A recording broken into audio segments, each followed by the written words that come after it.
11, 10, 9, 8, ignition sequence start, engines on, 5, 4, 3, 2, 1, all engines running, launch commit, liftoff, we have liftoff, 9:34 p.m. Eastern Daylight Time.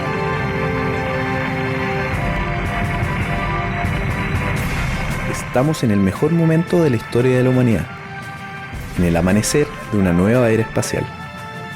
No hay otra industria que sea más importante para nuestra sobrevivencia que la industria espacial. Acompáñenme a conocer quiénes están construyendo el futuro de Latinoamérica en el espacio. Mi nombre es Cristian Valenzuela y esto es un podcast de otro planeta. Precisely on schedule. 9 from the pad on its way to the moon. Para llegar al espacio necesitamos de todos, no solamente de ingenieros y científicos. Eso justamente es lo que conversé con mi invitado de hoy, José Salgado, mexicano y especialista en negocios. José dedica su día a día a la comercialización de activos espaciales y además es columnista de economía espacial en varias revistas de tecnología. Los invito a escuchar este nuevo capítulo donde José me cuenta su travesía desde México, Canadá, hasta Europa y de cómo logró encontrar esta nueva oportunidad en este nicho donde no había conexión entre tecnologías espaciales y el mercado. Los dejo con el capítulo. Hola José, ¿cómo estás? Hola, ¿qué tal? Muy bien, gracias. Gracias por la invitación, Cristian. Te doy a ti las gracias por darte el tiempo de estar en este capítulo del podcast. Muchas gracias. Quiero que partamos la entrevista, que me cuentes un poco qué es lo que haces tú el día a día, a qué te dedicas. Sí, gracias. Pues bueno, mira, me dedico día a día a la comercialización de activos espaciales. Y básicamente lo que quiere decir eso es que al no ser un ingeniero, sino ser una persona especializada en negocios, me dedico a la parte comercial de lo que es el espacio. Entonces, para ponerlo más claramente, hay muchos ingenieros que construyen maravillosas naves y satélites y aplicaciones espaciales, pero que no tienen una clara idea de quién puede ser su cliente o cómo vender eso a un cliente. Entonces, es esa parte donde yo entro. Entonces, al tener un conocimiento del espacio y de los negocios, puedo satisfacer ese gap que le llamamos, ¿no? Ese nicho entre la tecnología y la persona que lo utiliza. Entonces, a eso me dedico. Perfecto. Y esto es un negocio que está más o menos naciente, porque la verdad yo tengo muy poco conocimiento al respecto. Me gustaría saber dónde se está dando este negocio. Entiendo que tú estás en Europa. ¿Cómo más o menos, si me puedes contar, Claro. llegaste a esto y cómo se desarrolla? Por supuesto, mira, la historia de cómo llegué a esto es muy interesante y la quisiera compartir porque en este momento el espacio y el sector espacial necesita personas con distintos backgrounds, de distintas profesiones. Yo, como mencionaba antes, no soy un ingeniero, sino simplemente una persona que tenía conocimiento de negocios, soy contador de profesión y me interesé por el sector espacial. Empecé a hablar con todas las personas, los presidentes de empresas italianas. En ese momento estaba en Roma, hace un par de meses estaba en Roma, me acabo de mudar a París, y conocí a las personas que estaban moviendo y liderando el sector en ese país, en Italia, al nivel político, a nivel empresarial, y me di cuenta que realmente existía poco conocimiento de la comercialización del espacio. Como vuelvo a decir, conocían muy bien la tecnología, pero no cómo se podía aplicar en términos comerciales. Y entonces ahora lo que está pasando es que hay una diferencia, y de hecho usamos el término nueva economía espacial, que es un término realmente que quiere significar que ahora el espacio está abierto a empresas comerciales. En el pasado, hace unos 10 años, digamos, existía la NASA, por ejemplo, o la Agencia Espacial Europea, que decidían una misión. Y entonces contrataban los servicios de distintas empresas, pero eran ellos que hacían la gestión de todo el proyecto y al final lo operaban y bueno, Ahora, como vemos, por ejemplo, la empresa SpaceX es la que mejor refleja esto, una empresa 100% privada que es dueña de sus propios cohetes y ahora, bueno, también de sus propios satélites, constelaciones de satélites que conectan al mundo con Starlink. Y entonces las organizaciones como la NASA, como la Agencia Espacial Europea y otras agencias espaciales utilizan sus servicios para transportar, pero no tienen no se involucran en la parte del desarrollo. Y entonces, bueno, esto es un ejemplo que está pasando mucho. Para darte una idea en números, el sector espacial en este momento tiene un valor de 50 billones de dólares, que creo que en español serían miles de millones de dólares. Claro. Y se espera que crezca a 1 trillón en los próximos 10 años. Entonces, ese es el valor actual y lo que va a valer. Y para llegar ahí necesitamos más que ingenieros. Entonces, tu pregunta acerca de cómo llegué yo ahí, pues por interés, pero también porque necesitamos personas que hagan el marketing. Necesitamos personas que hagan, como yo, la parte de desarrollo de negocios. Pero no solo eso, al estar abriendo nuevas fronteras en el espacio, necesitamos también arquitectos, porque de pronto pues está hablando ya de establecimientos en la Luna. Necesitamos doctores, porque claro, existe todo un riesgo que necesitamos controlar de la vida humana en el espacio. Entonces necesitamos doctores, necesitamos hasta dietistas, por ejemplo, chefs. ¿Quién va a preparar las dietas que sean adecuadas para la vida sostenida, no solo en la Luna, sino en la órbita terrestre? Entonces, como verás, es un momento muy interesante para cualquier persona que quiera conocer más en el espacio y que profesionalmente pueda desarrollar una carrera, aunque no tenga un bagaje técnico como ingeniero. Toda la razón, toda la razón. De hecho, una de las razones por las que estoy haciendo este podcast es para hacerle entender a la gente y hacer conocer un poquito cuál es la idea al respecto de lo mismo que tú me estás hablando, porque en el espacio vamos a necesitar a todo tipo de personas, como tú bien decías, y algo fundamental es lo que tú estás haciendo, como entender de qué manera poder comercializar las tecnologías que necesitamos para poder llegar al espacio y a un futuro las mismas tecnologías que vamos a desarrollar en el espacio.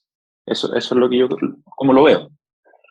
Por supuesto. Y si quieres, podemos hablar un poquito más al respecto, más concretamente, porque dentro de los proyectos que estoy trabajando, uno de ellos se llama Space Rider.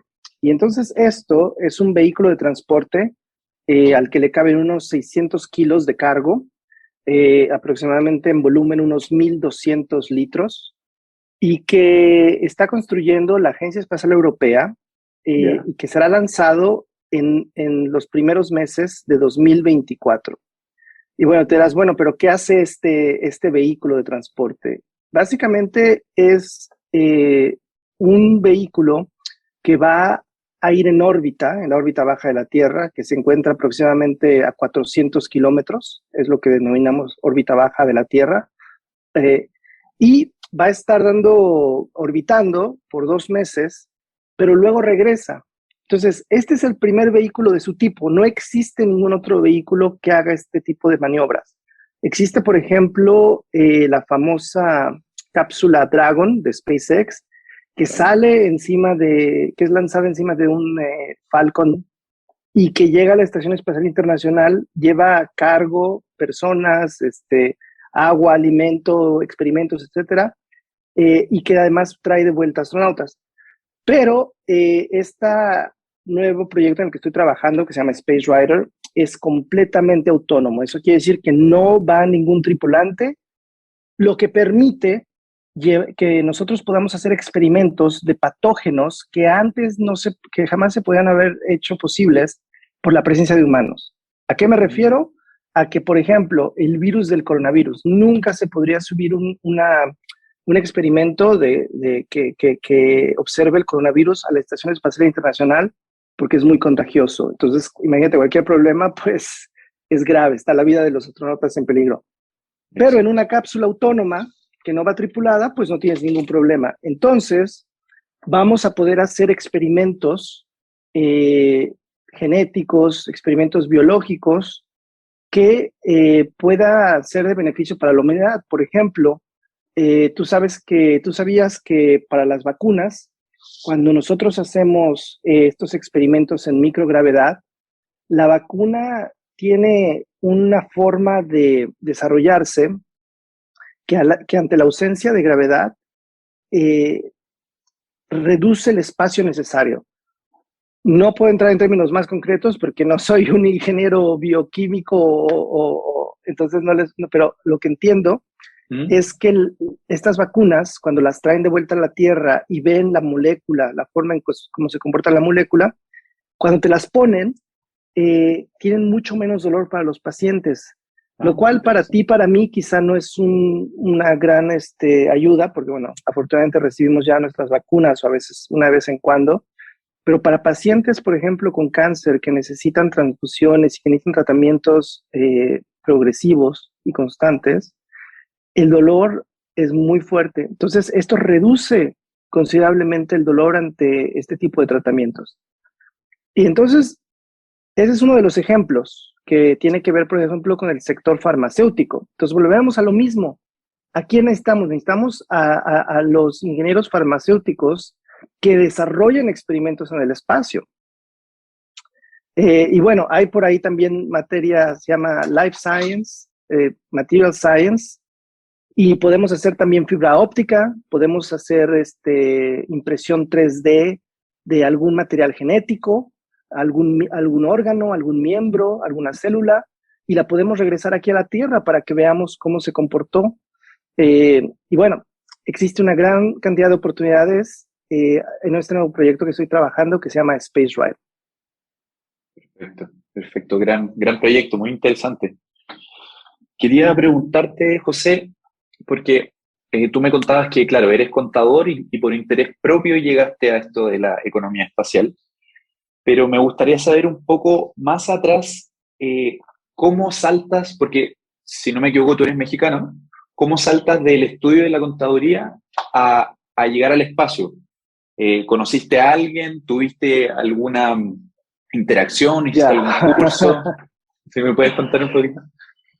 Sí, fue bastante causal. Yo nací en México, a los 20 años fui a vivir a Canadá por 2 años y trabajé ahí en un programa gubernamental que se dedicaba a promover la creación de empresas.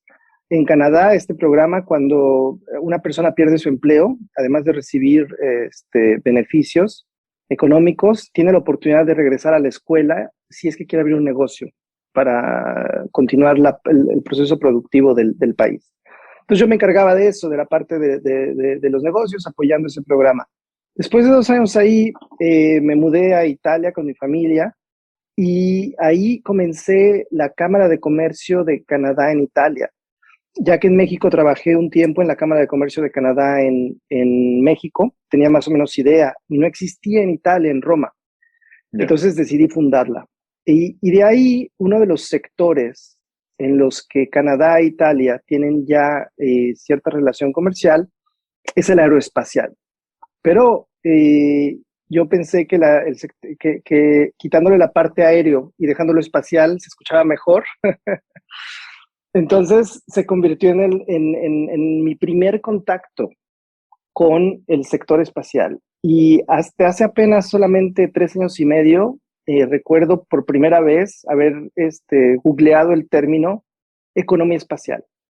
Y de ahí me di cuenta, pues sí, como tú dices, empecé a conocer a las personas y organizamos la Cámara de Comercio de Canadá e Italia, que lideraba en ese entonces, organizó un evento de economía espacial.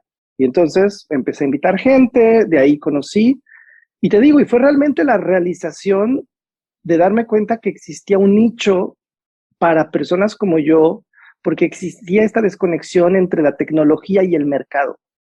Y sigue pasando, porque es y la razón de eso es que viene de una tradición donde la industria espacial nunca tuvo que pensar en un mercado. ¿Por qué? Porque, como decía al principio, la NASA o la Agencia Espacial Europea tenía un presupuesto y les decía qué construir. Entonces, nunca se tenían que ocupar. Esto viene cambiando en los últimos años y entonces de pronto todas estas empresas se dan cuenta que no tienen la capacidad de comercializar sus productos a otros mercados. Y te digo, es ahí donde yo entra relevancia esto que yo estoy haciendo ahora, porque pues estoy trabajando no solo con gobiernos y con agencias, sino también con empresas privadas. Y hablando un poquito también de la gente que yo encuentro en este camino, eh, recursos humanos, por ejemplo, tú te imaginarás que recursos humanos en este momento es una parte crítica. He visto compañías muy exitosas desarrollarse en el último año que se dedican nada más que a los recursos humanos para el sector espacial. Entonces, volviendo a tu punto, en este momento todas las personas que quieran entrar al sector espacial es un momento privilegiado en la historia donde no necesitas ser un ingeniero, lo cual es un punto que creo que, como tú lo dices, es importante mencionar. De todas maneras, de todas maneras. Y José, el...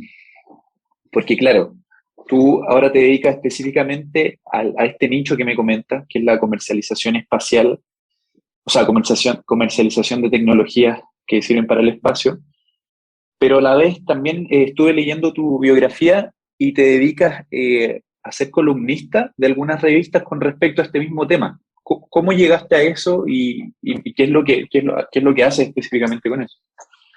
Claro, bueno, pues efectivamente, cuando llegué al punto en el que me di cuenta que esta era una actividad que quería, a la que yo quería dedicarme, empecé a contactarme con personas que tenían un poquito más de experiencia en este sector.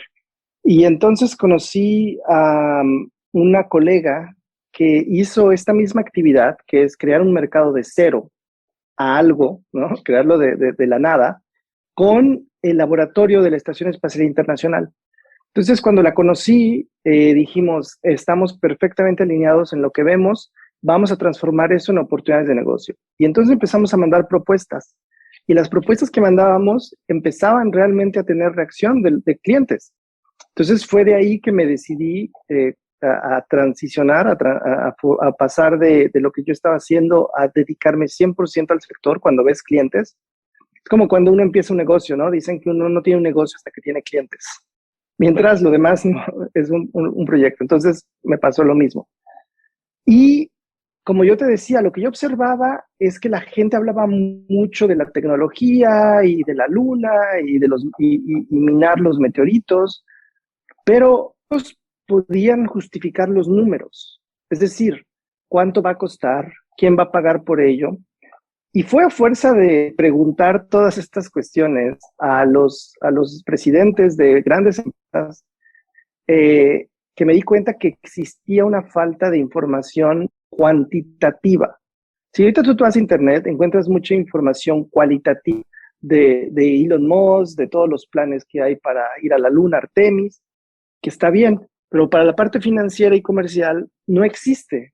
O es muy cara porque tienes que pagar una empresa que haga un estudio específico para cierto mercado, o realmente es algo de lo que la industria no se ha ocupado. Y entonces, basado en esa necesidad de encontrar números, información cualitativa, empecé a hacer mis propias investigaciones y me di cuenta que ese material podía transformarse en una columna. Y entonces empecé a colaborar con una revista italiana que se llama Cosmo, que se encarga de la economía espacial, y luego con el grupo de Business Insider México, y también de pronto mis columnas se aparecen en otras revistas. A partir de eso, bueno, un poco de notoriedad se creó en el sector y de pronto me invitan a escribir alguna columna, etcétera.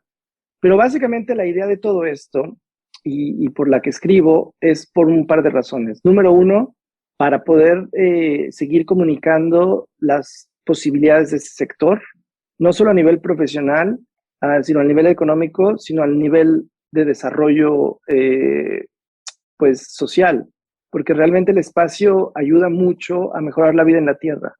Entonces, es importante, yo creo que podamos invertir en eso, sobre todo en cuestiones climáticas. Necesitamos medir, necesitamos tener más información respecto a la emisión de gas, por ejemplo, a las sequías, a los potenciales fuegos. Todo esto que menciono puede ser detectado a través de satélites e información y datos satelitales. Entonces, entre más invirtamos en eso, más seguro podemos tener en la Tierra.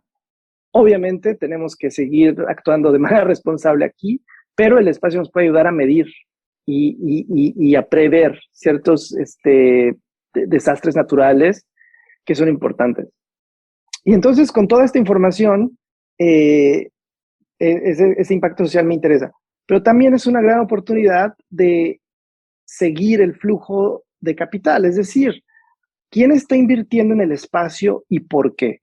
Porque realmente la economía espacial se dedica a eso, ¿no? Es un mercado de capitales en el sentido que tenemos que justificar por qué una empresa recibe 20 millones de dólares en fondos o 100 millones de dólares. ¿Para qué? Para evitar lo que estamos viendo, lo que pasó, por ejemplo, se compara mucho con el .com, que de pronto un par de empresas empezaron a tener ganancias, empezaron a crecer, salieron unos unicornios y todos los inversionistas invertían en lo que fuera de tecnología del .com, ¿no? En sitios de internet, en aplicación, sin hacer lo que se llama el due diligence, sin realmente ver lo que era, para qué servía. Y entonces hay ciertas personas que piensan que esto puede pasar en el sector espacial porque ahorita está tomando popularidad. Entonces parte de mi trabajo también es eso, manejar las expectativas de los inversionistas. ¿Para qué? Para que podamos seguir teniendo en el futuro inversión sostenida y continua.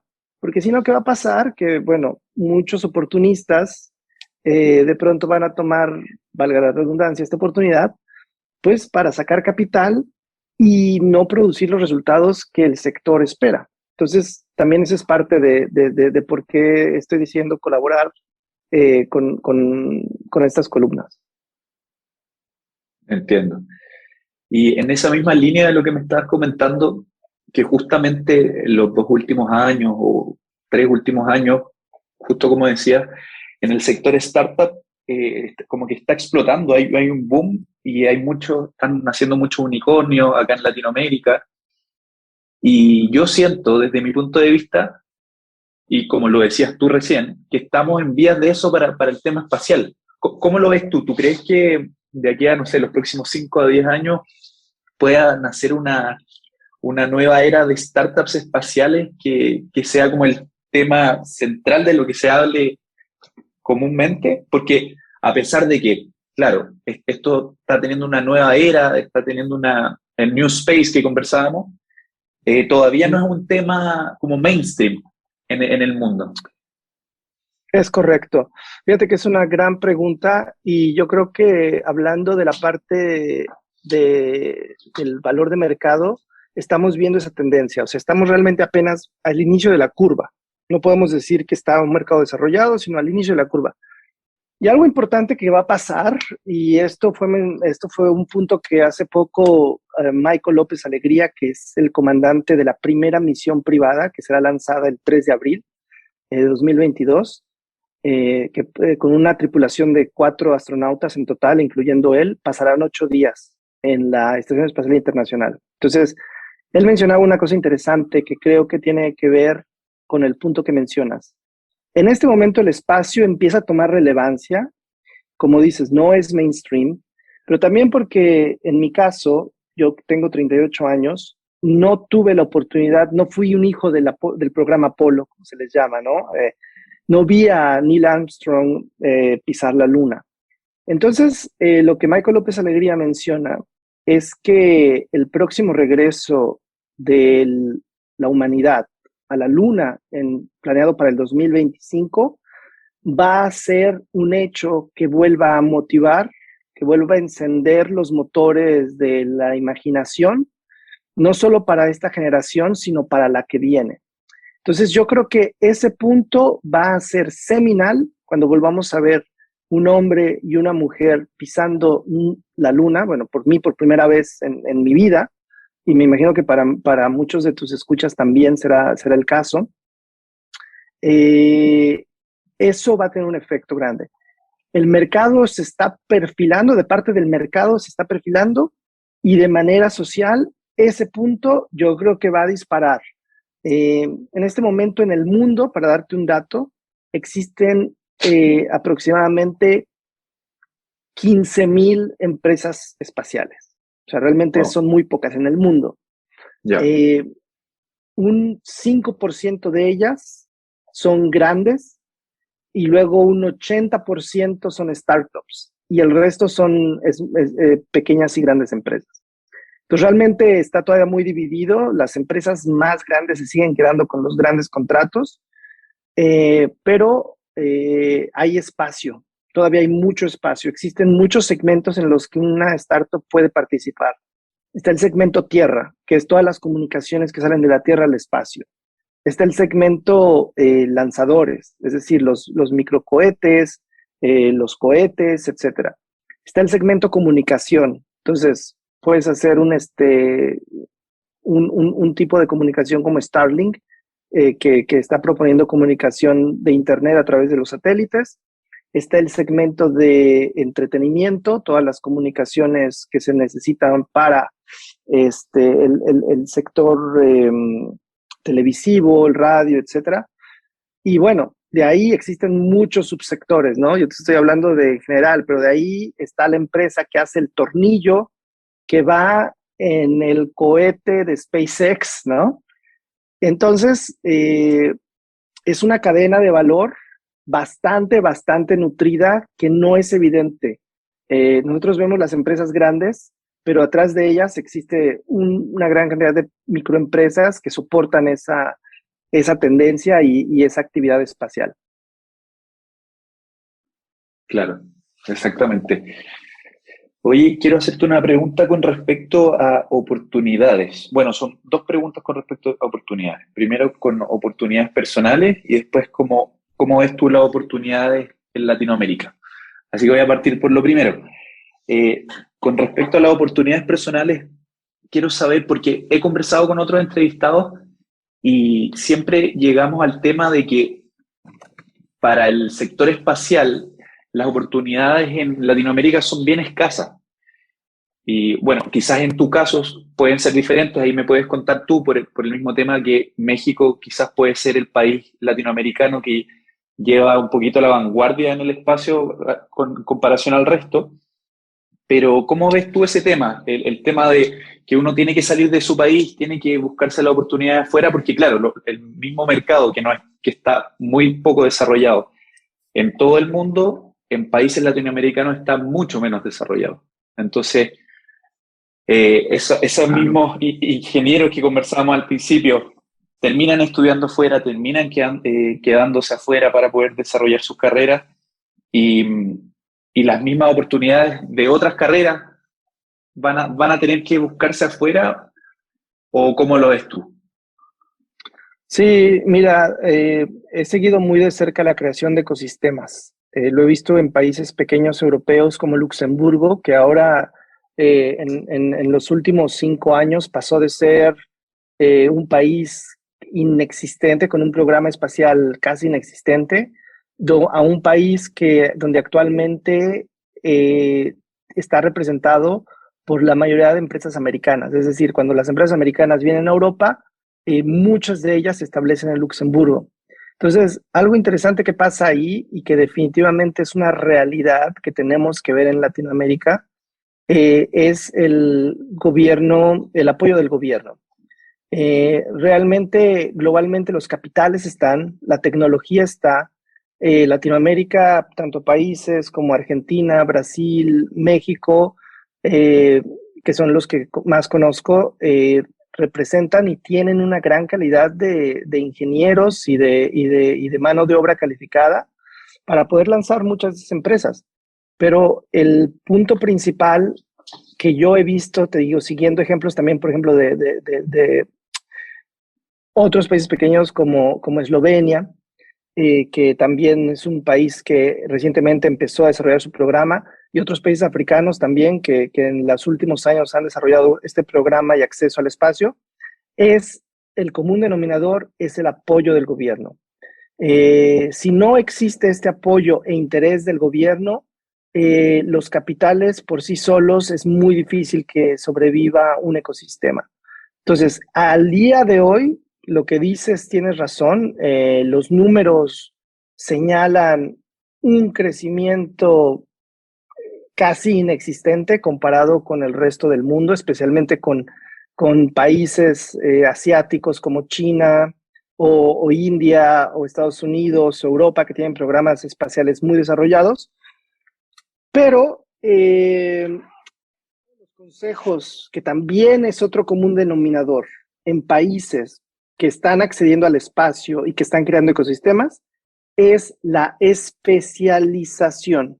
¿Esto qué quiere decir? Que ningún país de Latinoamérica en este momento se encuentra en las condiciones necesarias para poder acceder al espacio y competir en el mercado global de la misma forma que lo hace Estados Unidos, por ejemplo.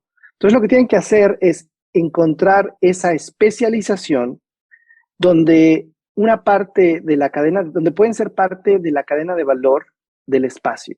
Entonces, el caso de México específicamente, yo sostengo que la robótica es el punto de especialización de México, o debería ser. Entonces, México produce una alta gama de robots para distintas aplicaciones mineras, agropecuarias, etcétera. Ese skills que le llamamos, ese de skills, se puede ser transferido al espacio y debe ser transferido al espacio. Y entonces aumenta su competitividad. Entonces aumenta sus posibilidades de poder entrar a la cadena de valor. ¿Por qué? Porque la robótica se utiliza y se va a utilizar todavía más en los establecimientos lunares, en la manufactura en el espacio, en el ensamblaje de estaciones espaciales, etcétera, etcétera, etcétera. Entonces, yo creo que países de Latinoamérica necesitan encontrar esa especialización. En el caso de Luxemburgo, imagínate, fue la minera. Ellos tienen una larga tradición minera y entonces sus primeros proyectos fue a lo que se llama resource utilization, como la utilización de los recursos en el espacio. Y fueron los primeros grupos que propusieron, vamos a un asteroide a extraer sus minerales y regresarlos a la Tierra. Lo cual es una idea que es técnicamente feasible, económicamente no sabemos, no existe en este momento, pero ese tipo de pensamiento progresivo sostenido por el gobierno hizo que se creara todo un ecosistema alrededor. Y en este momento la Agencia Espacial Europea acaba de designar un nuevo centro de operaciones dedicado a la utilización de recursos espaciales en Luxemburgo. Y bueno, ellos aprovecharon eso para atraer inversionistas, etcétera. Y ahora te digo, muchas empresas americanas y asiáticas se establecen, cuando vienen a Europa, se establecen en Luxemburgo. Países latinoamericanos tienen una mano de obra barata, tienen condiciones fiscales interesantes que deben de utilizar para crear esos ecosistemas. Pero nada puede pasar sin el apoyo del gobierno. Esa es la triste realidad. Claro, exactamente. Oye, y tú que estás, como se podría decir, en la primera línea de todo lo que está pasando en el espacio y que conoces a la gente correcta y tienes la información, que es lo que hemos estado conversando, me gustaría saber cuáles son las tecnologías que tú ves que vienen en los próximos 5 a 10 años que van a ser disruptivas en cierto sentido y que van a poder ayudar a la humanidad a poder llegar mejor al espacio o que al mismo tiempo van a ayudar a la gente en la Tierra a vivir mejor. Claro. Pues mira, se está haciendo muchísimo con la medicina espacial. Cuando un astronauta va al espacio, su cuerpo realmente se ve afectado tanto en la pérdida de calcio, en la pérdida de músculos, y también en la radiación que reciben. Entonces, y no solo eso, cuando estás en el espacio, los recursos son limitados. Entonces, tienes que aprender a vivir con recursos limitados, lo cual suena muy similar a lo que tenemos en la Tierra, ¿no?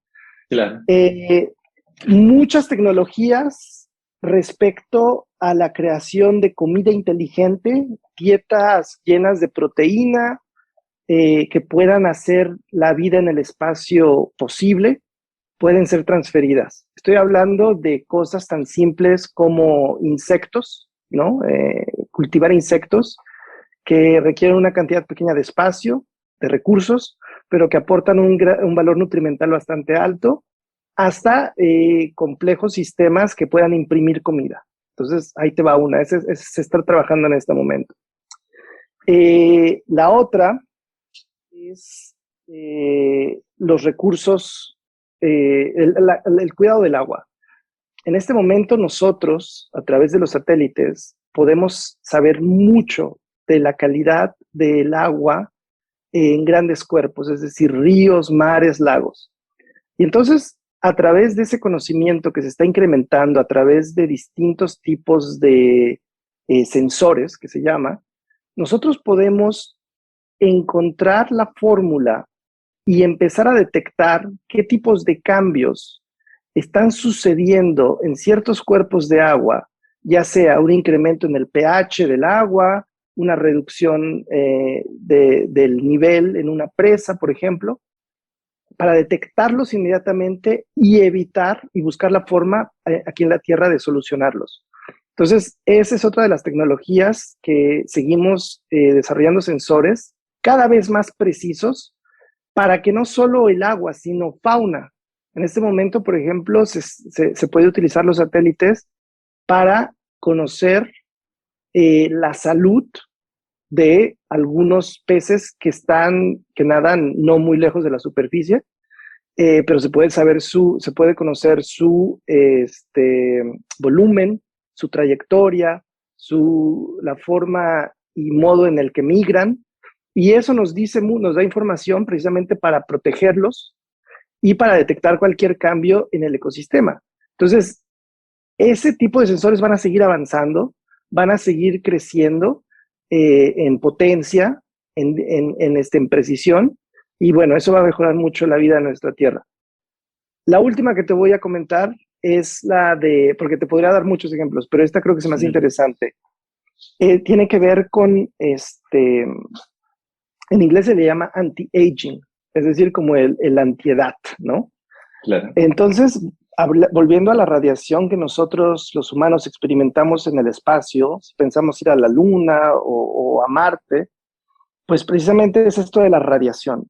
Entonces están trabajando muy duro en encontrar pues proteínas y métodos para evitar que no solo la radiación, sino también otro tipo de factores como el calor o el frío que se puede experimentar en ciertos puntos del espacio pueda afectar el desarrollo de la piel y de los órganos internos.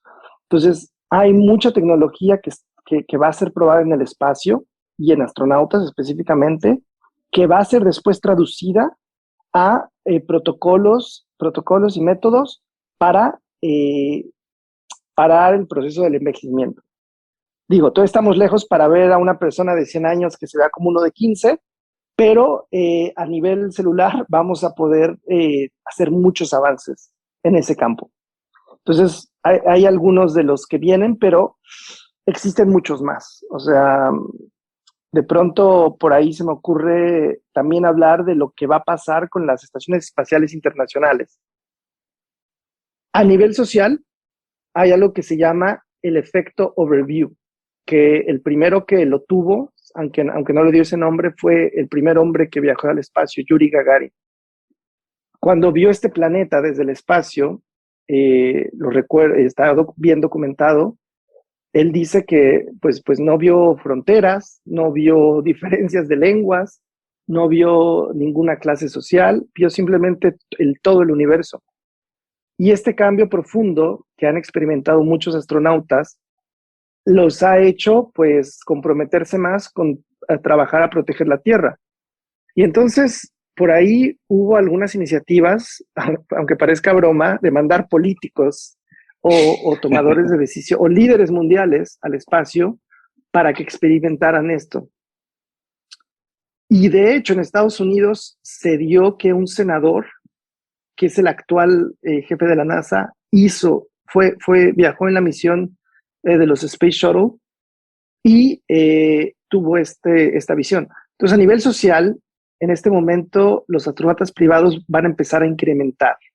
Va a haber nuevas estaciones espaciales privadas donde van a poder pasar un par de noches y que aunque suene un poco a turismo espacial, tiene una carga social interesante porque va a abrir la posibilidad futura de que no sé en cuántos años sea ligeramente más accesible poder viajar al espacio. Entonces, yo creo que esa es una parte importante, ¿no? Porque no es lo mismo que platiquemos tú y yo aquí de estar 400 kilómetros arriba allí en la órbita que verlo y estarlo, ¿no? Realmente creo que el efecto positivo de esa experiencia se puede traducir en un cambio significativo, sobre todo de los líderes, porque en este momento quien está yendo al espacio es una persona a la que le sobran $55 millones, que es más o menos lo que está costando. Entonces es una persona que cuando regresa a la Tierra tiene medios suficientes para hacer cambios sustanciales. Entonces yo creo que eso es una manera positiva de verlo y vamos a ver más de esos astronautas privados. Que así sea, que así sea. Está interesante esa visión de la última parte. Y José, en la misma línea, me gustaría saber si a ti te gustaría ir al espacio, o qué piensas al respecto. Fíjate que me encantaría ir a dar la vuelta a la luna, pasar por el lado oscuro de la luna y regresar. Siempre pienso en Michael Collins, que fue el que se quedó en la nave mientras Buzz Aldrin y Neil Armstrong caminaban. Y yo digo, bueno, se llevaron todo el crédito, ¿no? Neil Armstrong se llevó todo el crédito, pero imagínate estar solo de pronto sin comunicación por el lado oscuro de la luna. Y además que no solo eso, de pronto no sabían si la misión iba a ser exitosa. Entonces, imagínate que regresa la comunicación y algo le pasó a Neil Armstrong y a Buzz Aldrin y él tiene que regresar solo con la carga emocional de haber perdido 2 astronautas. O sea, para mí me parece esa parte increíble. Entonces, a mí me gustaría hacer eso, replicarlo. Y sí, porque además yo soy un gran, me encanta el arte. Me encanta también la historia de la primera persona, el primer humano que salió al espacio, hizo una camioneta espacial, se llama Alexei Leonov, que además fue el primer artista espacial. Se llevó unos lápices y hizo el primer dibujo, y así desde su cápsula, viéndose la Tierra, empezó a dibujar el atardecer visto desde el espacio. Y después hizo muchas más pinturas, pero casi muere haciendo esta primera caminata espacial. Entonces todo es muy significativo. Y pues sí, me encantaría ir y poder experimentar todas esas cosas de las que ahorita hablo. Exacto. Oye, y ya avanzando un poco al final de la entrevista, me quedan 2 preguntas y quiero saber primero si es que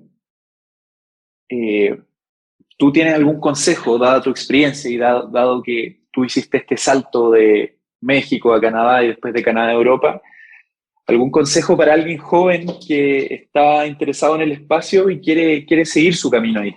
¿Qué le aconsejaría? Sí, absolutamente. Fíjate que no sé en otros países del mundo cómo sea esto del servicio profesional. Ya ves que en México, por lo menos, cuando te vas a recibir de alguna profesión, tienes que hacer un servicio social. Entonces tienes que ir y trabajar, digamos, de manera gratuita en alguna institución, privada o pública. No sé si es también en donde estás, en otras partes de América, ¿lo sabes? Claro, entiendo que en algunas carreras, pero no en la mayoría. Vale. Pues fíjate que ese es un punto que yo aprendí que en Canadá es muy importante y en Europa también. O sea, la gente, los jóvenes que están estudiando, ven esta oportunidad como una oportunidad realmente de aprendizaje, que yo personalmente no la vi cuando yo estaba más joven y que no la recuerdo haber visto con mis amigos. Era más bien como hagamos las horas que tenemos que hacer y nos dan el título, ¿no? Era un proceso. Pero viéndolo en retrospectiva, ese sería el primer consejo y quizá el más concreto que se me ocurre darle a cualquier joven y no joven, porque además también no solo es eso. Existen abogados en este momento que necesitan que quizá están buscando un cambio de carrera y el espacio necesita abogados espaciales, que suena un poco extraño, pero si te das cuenta, si lo piensas un poco, ¿quién va a tomar la responsabilidad cuando una cápsula aterriza en la Luna y de pronto dañe el experimento de otra? Pues bueno, todos estos tratados, ¿no? Toda esta parte comercial, los abogados tienen que desarrollarla. Entonces buscamos abogados espaciales. Gente que quiere estudiar en el espacio, que quiera trabajar en el espacio y que no sabe cómo o no ha tenido el background y la profesión para hacerlo, la mejor forma de comenzar es contactando a una de estas 15,000 empresas que mencionaba y tratar de buscar un internship con ellos, de tratar de buscar unos cuantos meses de trabajo no remunerado para poder aprender realmente día a día, porque además tienen que ver si es para ellos o no, etcétera. Pero eso te adelanta mucho más que cualquier otro candidato en este sector espacial. Te lo digo porque yo he hecho contrataciones para otras empresas espaciales, para proyectos con agencias y proyectos con clientes privados, y realmente cuando tú ves a una persona que a pesar de no haber estudiado ingeniería, se interesa en el espacio y ha pasado por el proceso de invertir su propio tiempo en aprender a través de un internship o de voluntariado, etcétera, eso para mí me habla muy bien de cualquier persona y en mi punto de vista incrementa sus oportunidades de que yo lo pueda contratar o que lo pueda considerar para un proyecto ya pagado y remunerado. Y ahí sí no importa si vienes de un pueblo en Chile o en México realmente no importa. El sector espacial, lo que me gusta es que realmente se enfoca en los méritos de las personas. O sea, existe como en todas las industrias un poquito del contacto y del networking, pero es realmente, si te das cuenta, es una industria que tiene infraestructura crítica. O sea, si tú mandas algo al espacio, puedes crear una colisión de otros satélites, ¿no? Entonces, buscas al mejor de lo mejor de lo mejor, al mejor talento. Entonces, es otra. Si tú en verdad quieres trabajar en el espacio busca resultados. Entonces, está abierto para todos, independientemente de tu bagaje personal y profesional. Entonces, eso les diría yo. Inviértale tiempo en conocer el espacio, trabajando o haciendo voluntariado en alguna empresa espacial. Genial, gran consejo, de todas maneras. Oye, ¿y tú personalmente tienes algún mentor o referente en este mundo espacial? El que te haya, no necesariamente que lo conozcas, también puede ser haber leído sobre él o conocerlo aún mejor todavía. Pues mira, tengo ahorita varios colegas. Algo que he descubierto en este sector y la razón por la que me gusta mucho es porque combina todas mis pasiones. Haz de cuenta que el espacio por sí solo, pues es realmente eso, un espacio inhabitado, al vacío. Pero cuando tú le pones un satélite y lo utilizas como un medio de comunicación para hacer una operación remota en un pueblo en África, entonces le das un sentido.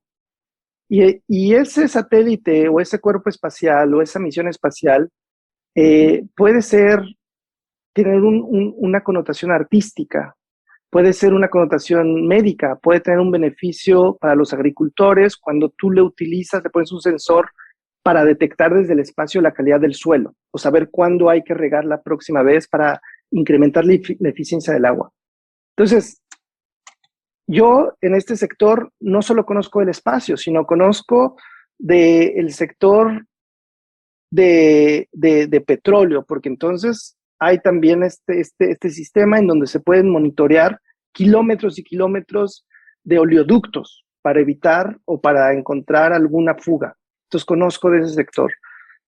Y a lo que voy es que una persona con muchas pasiones como yo se encuentra muy bien en este sector porque no es unilateral, no es unidimensional, sino que tocas en muchas cosas.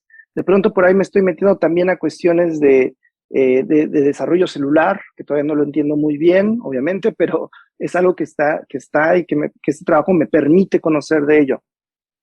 Y otra cosa que he encontrado por la que me gusta el espacio es que realmente es colaborativo. En este momento, si te pones a pensar, la Estación Espacial Internacional, que está orbitando en este momento a 28,000 kilómetros por hora, está habitada por rusos y americanos y un alemán.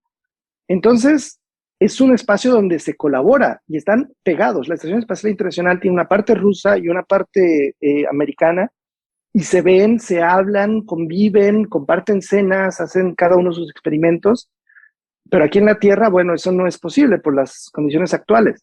Entonces, el espacio es realmente un lugar donde se colabora. Y hablando de al que no tengo un mentor, tengo muchos colegas con los que hablamos honesta y abiertamente de nuestros proyectos, sin tener este riesgo que en otras industrias se tiene donde, pues si yo te digo mi idea, me la vas a robar. Nosotros compartimos mucho. Obviamente existe cierto cuidado, porque bueno, es un negocio al final del día, pero compartimos muchas cosas, muchos pensamientos, muchas experiencias, y nadie, o es muy raro encontrar a alguien que esté secluido y que no comparte información. Realmente sabemos que todos estamos en este barco, que tenemos que hacer el sector más atractivo, tenemos que hacerlo más responsable, más sostenible, y pues solo se logra hablando con tus colegas, que aunque sean competidores, estamos en la misma nave, ¿no? Como dicen muchos astronautas, estamos en la nave Tierra. Entonces, eso es otra cosa que me gusta del espacio, y que una persona que entra, es un círculo todavía muy pequeño, una persona nueva que entra automáticamente es bienvenida. Entonces, yo creo que volvemos a lo mismo, una gran oportunidad en este momento para las personas de entrar al espacio. Totalmente, totalmente. Y José, para terminar, una pregunta que le hago a todos los entrevistados, que aquí voy a tener una respuesta con mayor bagaje, ya que tú conoces todo lo que está pasando en Europa y el sector espacial a nivel mundial. Imagínate un futuro donde Latinoamérica es potencia en el espacio o en el sector espacial. ¿Qué tendría que pasar en los próximos años para que eso sea realidad? ¿Cómo lo ves tú? Pues volvamos a lo mismo. En la creación de los ecosistemas, el liderazgo político es vital. Lo vimos en el Apolo, por ejemplo, cuando John F. Kennedy dijo que antes del término de la década iba un americano a poner pies en la luna. No existía la tecnología en ese momento cuando él lo dijo, pero activó una maquinaria que involucró recursos, que involucró facilidades, y se logró. Entonces, ese es el ejemplo más claro de que Latinoamérica puede una potencia mundial, pero necesitamos que exista ese liderazgo. Por ahí tengo optimismo porque se está creando la agencia latinoamericana. Por ahí México es el país que quiere ser el anfitrión de esta agencia. Pero esto no va a pasar mucho, no va a trascender si no se tienen también los recursos. Entonces, ese es otro punto importante, ¿no? No solo la voluntad política, que es necesaria, sino los recursos. Entonces, cuando eso se ponga junto, yo creo que va a incentivar a la creación de más empresas espaciales. Ya existen algunas empresas espaciales en América Latina, pero casi todas ellas tienen un componente extranjero en el sentido ya sea de cliente o de proveedor. Entonces, realmente no existe un mercado autosostenible en este momento en América Latina. Pero de otra forma, también es una pregunta interesante, y ahora reflexiono un poco en mi respuesta. porque a pesar de que eso es como la formulita, ¿no? Lo que te acabo de decir, el gobierno decide, toma el liderazgo del dinero, se hace posible, es la formulita que conocemos. Pero hace muchos años fundé una asociación civil que se llamaba Letras Voladoras, donde promovimos varios eventos culturales y sobre todo de promoción a la lectura. En México, un país donde se lee 0.5 libros al año per cápita, o sea, ni siquiera 1.5. Entonces, estoy acostumbrado a ir a contracorriente. Y menciono esto porque otra forma también de crear ecosistemas es cuando las industrias se unen y empiezan a demandar lo que necesitan, los recursos y las condiciones necesarias para poder tener éxito. Entonces también es otra cosa importante, no solo es una responsabilidad del gobierno, sobre todo en América Latina, porque pues nuestras realidades son un poquito más tristes en ese punto político. Entonces yo creo que la carga ahí le toca a las empresas espaciales unirse, crear clústeres, y pensándolo ya un poquito más avanzado tu pregunta, yo creo que desafortunadamente o afortunadamente, porque van a aprender mucho las empresas espaciales haciendo esto, van a tener que ser ellas quienes se junten, quienes tomen el liderazgo, tomen la batuta, y de pronto si los gobiernos locales no los apoyan, pues buscar inversionistas extranjeros, pero que hable con los resultados, ¿no? Que tengan buenos proyectos, que sus proyectos sean feasibles tecnológicamente y comercialmente. Y te digo, nuestra realidad latinoamericana creo que más va a depender de la voluntad y la terquedad de las empresas espaciales. Esa sería más bien mi respuesta. Eso tendría que pasar para ver a Latinoamérica como una potencia espacial. Y ojalá vayamos en esa línea, de todas maneras.